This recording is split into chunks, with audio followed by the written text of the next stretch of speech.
Hi friends, ఈరోజు మా lunch వచ్చేసి మామిడికాయ పప్పు. ఇందుకోసం ముందుగా నేను రైస్ కుక్కర్ కప్తో హాఫ్ కప్ కందిపప్పు తీసుకొని శుభ్రంగా కడిగి 2 అవర్స్ వరకు నానపెట్టుకున్నాను. తర్వాత ఒక చిన్న మామిడికాయ తీసుకొని తొక్క తీసేసి లేయర్స్గా కట్ చేసుకున్నాను. నాకు ఒక పావు కాయ పట్టింది అంతే.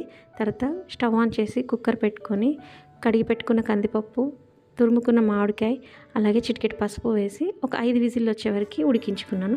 తర్వాత ఈ ఉడికిపోయిన పప్పుని ఒక్కసారి చక్కగా కలుపుకొని పక్కన పెట్టుకొని ఇప్పుడు తాలింపు కోసం స్టవ్ ఆన్ చేసుకొని కడాయి పెట్టుకొని ఆయిల్ వేసుకున్నాను. ఆయిల్ హీట్ అయిన తర్వాత ఒక పావు స్పూన్ ఆవాలు, ఒక స్పూన్ జీలకర్ర, ఒక ఎండుమిర్చి ఇవన్నీ బాగా వేగిన తర్వాత చిటికెడు ఇంగువ వేసాను. తర్వాత నేను ఇందులో కారం వాడడం లేదండి, పచ్చిమిర్చి కారమే యూజ్ చేస్తున్నాను. నేను కారం గల పచ్చిమిర్చి ఒక 6 తీసుకొని వాటిని ముక్కలుగా కట్ చేసి ఫ్రై చేసుకున్నాను.